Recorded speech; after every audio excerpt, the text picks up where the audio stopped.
Bismillahirrahmanirrahim. Assalamualaikum warahmatullahi ta'ala wabarakatuh. Alhamdulillah wassalatu wassalamu ala rasulillah Sayyidina Muhammad ibn Abdillah wa ala alihi wa sahbihi wa man walah, amma ba'd.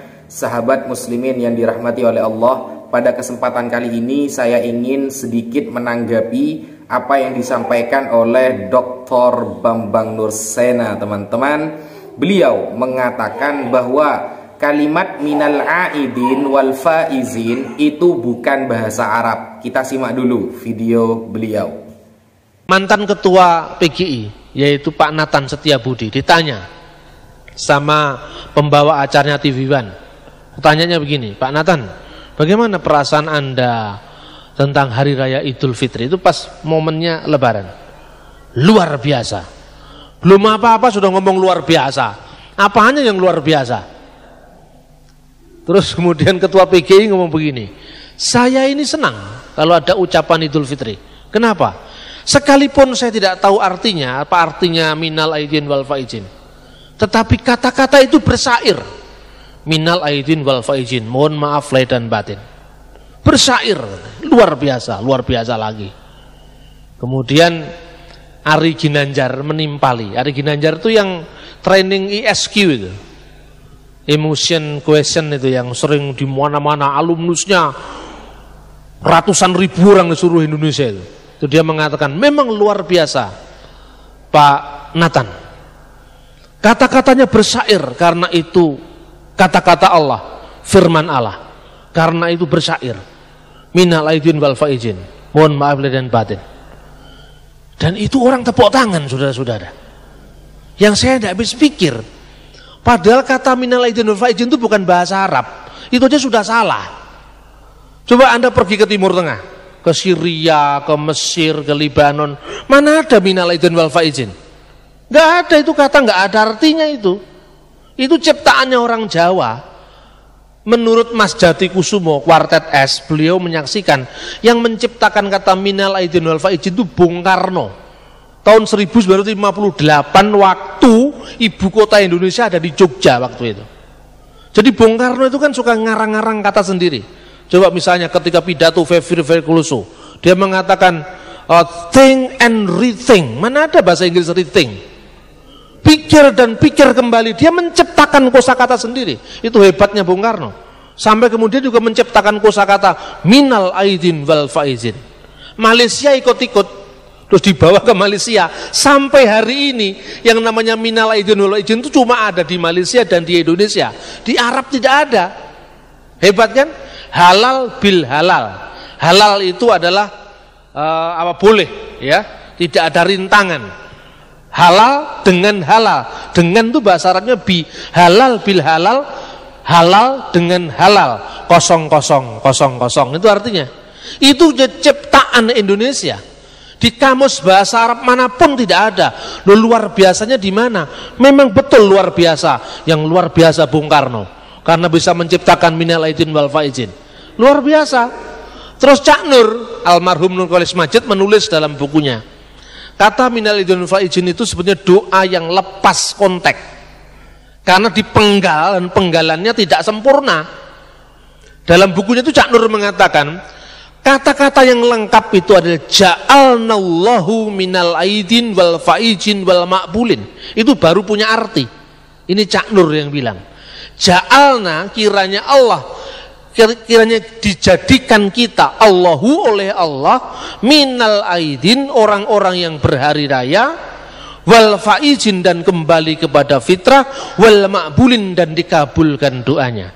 Tapi kalau minal aidin wal faizin tok tidak ada artinya.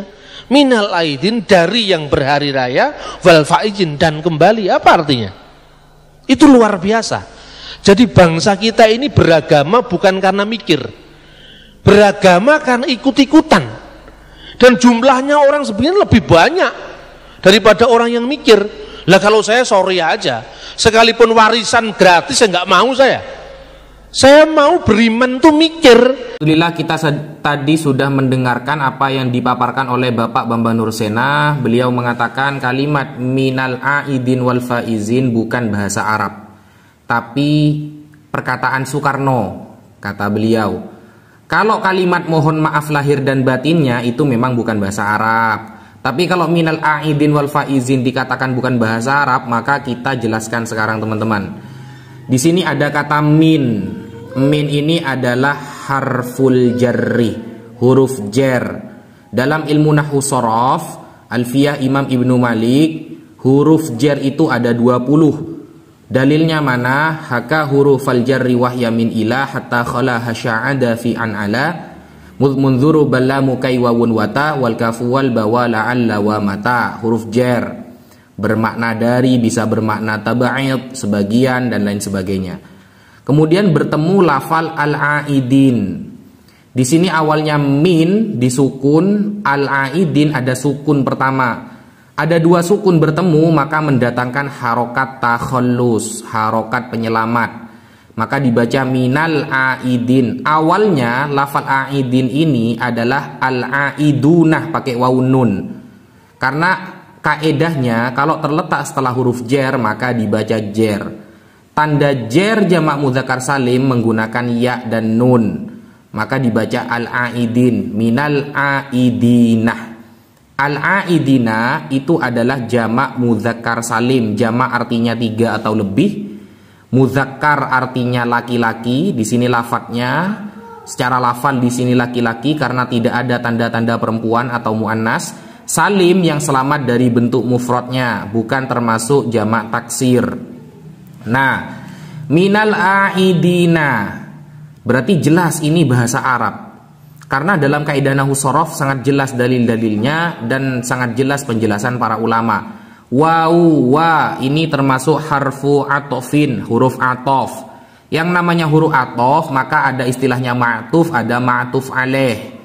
Ya, dan harus sama dalam i'rabnya. I'rab kan ada 4 tuh. Ada rafa, nasab, jar, jazm. Karena ini isim, maka yang berlaku hanya 3 i'rab, rafa, nasab dan jar. Berhubung di awal sudah ada huruf jar, maka al-faizin harus mengikuti i'rab jar karena al-aidin juga dibaca jar. Maka dibaca wal faizin. Waw ini huruf atof. Dalam Alfiyah Imam Ibnu Malik ada beberapa macam huruf atof. Atau dalam syairnya dikatakan fal atfu mutlaqan biwawin thumma fa hatta am'auka fika sidqun wa wafa. Al-faizin dan al-aidin, kata tunggalnya al-aidin adalah al-aiduh. Al-faizin kata tunggalnya al-faizuh. Begitu. Ini sama-sama jamak mudzakkar salim. Jadi sudah sangat jelas ini adalah bahasa Arab, teman-teman. Dan bisa dijelaskan secara ilmu nahwu dan shorof. Al-aidin termasuk isim, tandanya al. Al-faizin, al, ada isimnya, apalagi bisa ber-i'rab jar. Jadi seperti itu penjelasannya Pak Bang. Kalau kata mohon maaf lahir dan batinnya itu memang bukan bahasa Arab, itu bahasa Indonesia. Mungkin itu dulu yang bisa saya sampaikan, kurang lebihnya mohon maaf. Wassalamualaikum warahmatullahi taala wabarakatuh. Jangan lupa Pak Bang banyak belajar lagi.